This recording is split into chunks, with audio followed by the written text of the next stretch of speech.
Muy buenos días. Antes de hacer la reflexión de hoy, sábado, quisiera mostrarles un poquito la zona donde yo nací y viví durante mis primeros años.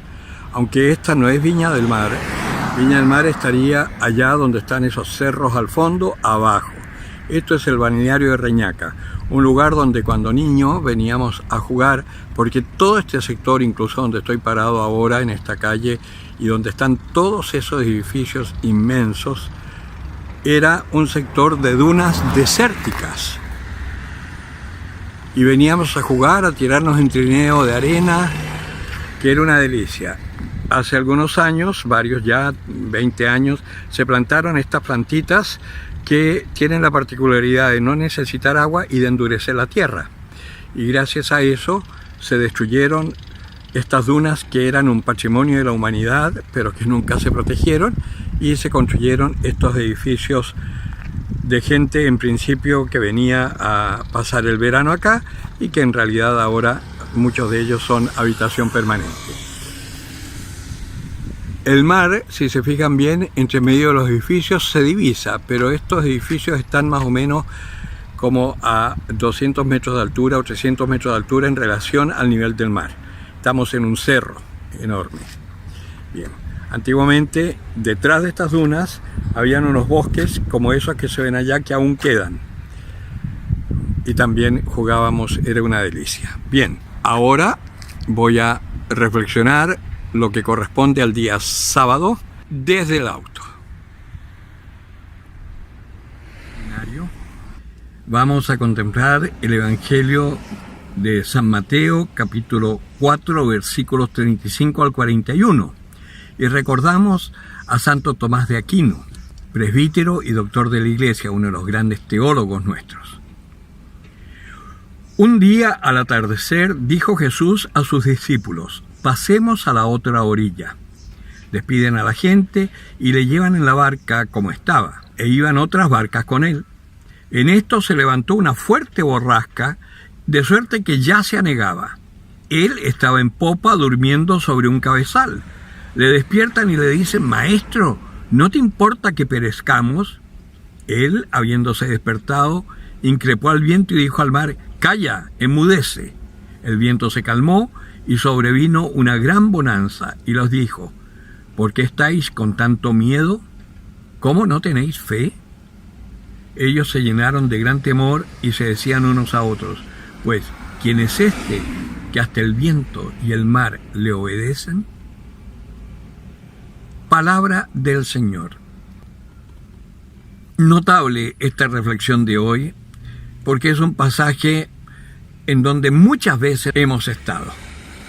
Quizás no en el mar de Galilea, que entre paréntesis el mar de Galilea o el mar de Tiberíades, como se llama, tiene varios nombres. Tiene una particularidad: se arman unas tormentas de un momento a otro que son tremendas. Y si te pilla en medio, realmente es como dice acá, las olas son bravísimas. Claro, hoy no están las barcas como eran las barcas antiguamente de los pescadores de la época de Jesucristo, que eran unas barcas pequeñas, precarias. Hoy hay unas tremendas barcas, embarcaciones más de turismo que de otra cosa, donde caben 50, 60, 70 personas. Son verdaderos lanchones así. Pero igual cuando te agarra una tormenta de esas violentas en el mar, se sangolotea bastante. Quizás no entre el agua hasta anegarse, pero sí uno tiene que ir, por ejemplo, con salvavidas.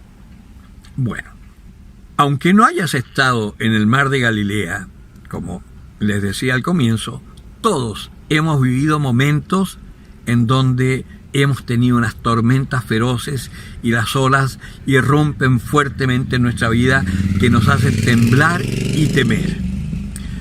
Bueno, ya ven que estoy acá en la calle, sí que van a pasar autos, van a pasar motos, inevitable, pero quería hacerlo aquí por estar en este lugar.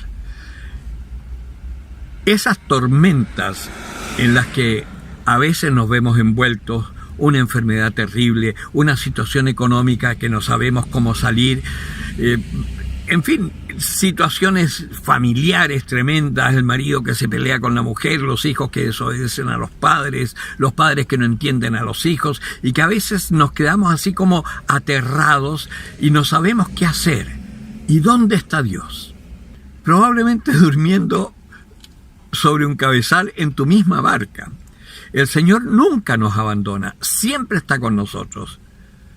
Por eso esta palabra que dice, lo llevaron en la barca como estaba. Acuérdense que él, para evitar ser apretujado por la gente, pidió subirse a una barca y desde ahí les predicaba. Y después de haberles predicado, le dice a sus apóstoles, vamos a la otra orilla, porque él tenía que ir a todas partes, y crucemos a la otra orilla. Y ese crucemos a la otra orilla para nosotros también tiene un significado especial, porque el Señor te está diciendo, da vuelta a la página, cambia el switch. En vez de desesperarte, en vez de angustiarte ante situaciones que tú sabes que no puedes manejar, porque es verdad, hay situaciones que no podemos manejar, y eso nos pasa muy seguido. Pues cambia el switch, en vez de desesperarte, míralo a Él. Pídele al Señor, habla con tu ángel de la guarda, ora, pidiendo luces para poder discernir cuál es la voluntad de Dios para tu vida hoy. Y verás que el Señor, aunque tú no sepas bien cómo, el Señor aparece.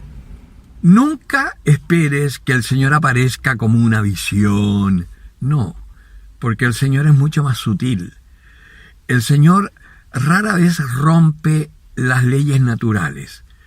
Si alguna vez resucitó a un muerto, hizo andar a un paralítico, le dio la vista a un ciego, hizo oír a un sordo, rompiendo las leyes naturales, haciendo la multiplicación de los panes, era porque tenía que manifestar que Él era el Mesías anunciado, que haría todas esas cosas.